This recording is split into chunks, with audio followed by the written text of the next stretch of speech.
একটা ঘটনা মনে পড়লো। হযরত জিবরিল আমিন সহ যখন আমার নবী মেরাজে যাচ্ছেন, সুবহানাল্লাহ, আমার নবী দেখলেন জিবরিল 70,000 নুরানি পালকটা বাড়ি দিচ্ছে আর যাচ্ছে। আমার নবী জিজ্ঞেস করলেন, জিবরিল এই 70,000 পাখা ডানাটা কি সবসময় ঝাপটাও? বলতেছি, ইয়া রাসূলুল্লাহ না, তবে 4 বার 70,000 বাড়ি দিছি।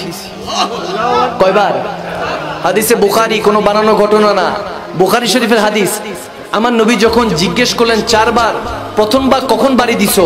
জিবরিল আমিন বলতেছেন, ইয়া রাসূলুল্লাহ যখন ইউসুফ আলাইহিস সালামকে তেনার ভাইরা কুয়ার মধ্যে নিক্ষেপ করছিল। কিসের মধ্যে? কুয়ার মধ্যে। আল্লাহ ডাক দিল, জিবরিল আমার ইউসুফকে তার ভাইরা কুয়ার মধ্যে নিক্ষেপ করছে, যাও তাকে বাঁচাও, নয়তোবা আমি সেই জাতি ধ্বংস করে দেব। যখন সেটা বললো, সাথে সাথে জিবরিল আমিন বললেন, আমি 70 পাখনা ডানা বাড়ি দিয়ে হযরত ইউসুফ আলাইহিস সালামকে ক্যাচ করলাম, ধরে ফেললাম। আমার নবী বলতেছে, মাশাআল্লাহ। এরপরে কখন বাড়ি দিয়েছো? বলতেছে, ইয়া রাসূলুল্লাহ যখন ইব্রাহিম খলিলুল্লাহকে নমরুদ আগুনের মধ্যে নিক্ষেপ করছিল। আল্লাহ বললেন, যাও জিবরিল আমার খলিলকে সেই বদবখত নমরুদ আগুনের মধ্যে ফেলছে, যাও জিজ্ঞেস করো আগুনটা গুলজার বানাবো কিনা, বাগান বানাবো কিনা। আমার ইব্রাহিম খলিলুল্লাহর উত্তর শুনেন, খলিলুল্লাহ বলছে, যিনি আগুনে নিক্ষেপ করছেন তিনিই বাঁচাবেন। সুবহানাল্লাহ বলো, তিনি বাঁচাবেন। জিবরিল বললেন, ওগো খলিলুল্লাহ আগুনটাকে গুলজার বানিয়ে দিই। আল্লাহ বলেছেন, বলতেছে না, আমার ভরসা আল্লাহ, আল্লাহই বাঁচাবেন। তখন সাথে সাথে আল্লাহর হুকুমে কুদরতে আগুনটা ফুলের বাগান বানিয়ে দিয়েছেন কে? চিল্লা বলুন কে? আমার নবী জিজ্ঞেস করলো, এর পরেরটা তৃতীয় নাম্বারটা কি? জিবরিল বলতেছি, ইয়া রাসূলুল্লাহ এর পরেরটা হলো হযরতে ইসমাইল যাবিউল্লাহর ক্ষেত্রে।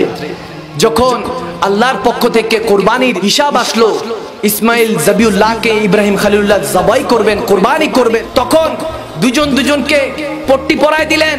আল্লাহ তখনই সাথে সাথে খুশি হয়ে বলতেছেন, যাও জিবরিল যাও ইসমাইলকে বাঁচাও, নয়তো আমার নসলে মুহাম্মদ নষ্ট হয়ে যাচ্ছে, ইসমাইলকে বাঁচাও। ইসমাইলকে যদি না বাঁচাও, যদি ইসমাইল জবাহ হয়ে যায়, কুরবানি হয়ে যায়, তাহলে আমি প্রত্যেক বাবাকে ফরজ করে দিব তার সন্তানকে কুরবানি করার জন্য। সাথে সাথে জিবরিল আমিন জান্নাত থেকে 70,000 ডানা ঝাপটা দিয়ে ইসমাইল যাবিউল্লাহর জায়গায় একটা দুম্বা রেখে দিলেন। সুবহানাল্লাহ, আল্লাহু আকবার বলেন। এরপর আমার নবী জিজ্ঞেস করে, এর পরেরটা কিভাবে? বলতেছি, ইয়া রাসূলুল্লাহ এর পরেরটা তো বড় মারাত্মক ছিল, ওটা আমি জিবরিল জীবনে ভুলবো না। আমার নবী বলে, কোন সময়?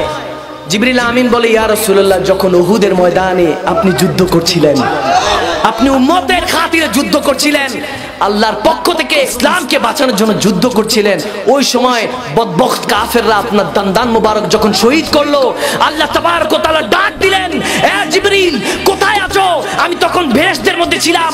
আল্লাহ বললেন, আমার নবী মুস্তাফার যদি রক্ত মুবারক সহ দাঁত মুবারক জমিনে পড়ে, আমি কুল কায়নাত আল্লাহ ধ্বংস করে দিব, আমি ধ্বংস করে দিব। তখন জিবরিল আমিন বললেন, আমার খেয়ালের মধ্যে আসলো কুল কায়নাতের মধ্যে আমি জিবরাইলও পড়ি, ওদিন তো গেছিলাম, আমি জিবরাইলও মরতে মরতে পাচ্ছি। আমি 70,000 পাকনা শক্তি দিয়ে যখন বাড়ি দিলাম, বাড়ি দিয়ে আপনার দাঁত মুবারকটা ধরার আগে দেখি তার উপর দিয়ে আমি জিবরাইলের হাতের উপর দিয়ে আরেকটা হাত ঢুকে গেছে। আমি চোখ খুলে দেখি সেটার কারণে সিদ্দিক আকবরের হাত। আল্লাহু আকবার বলেন। তখন আমি বুঝে গেলাম যে আমি জিবরিলের ক্ষমতা সেখানে শেষ, আপনার আশেকে রাসূলের ক্ষমতা সেখান থেকে শুরু। আমার মনে হয় সেদিন সিদ্দিক আকবর জালালে হালাতে বলেছিলেন, আব মেরি নিগাহোं में जचता नहीं कोई जैसे मेरे मुस्तफा है ऐसा नहीं कोई।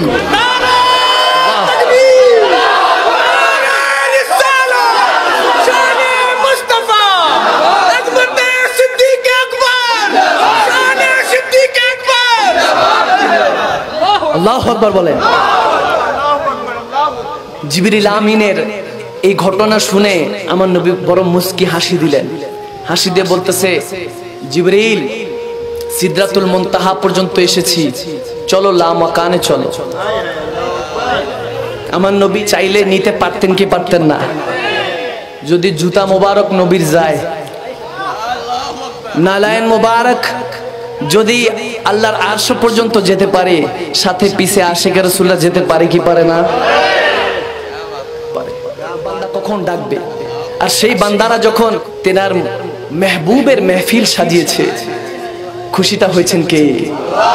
হযরত আমির খসরু रहमतुल्लाह अलैह একটা কালাম মনে পড়ছে, নামিদা নমছে মঞ্জিল বুদ শব জায়ে কে মন বুদম খুদা খুদ মীরে মজলিস বুদে अंदर ला मका खुसरू मोहम्मद शम्मे महफिल बुद शब जाए के मन बुदम। सुभान अल्लाह, मोहम्मद शम्मे महफिल बुद शब जाए के मन बुदम।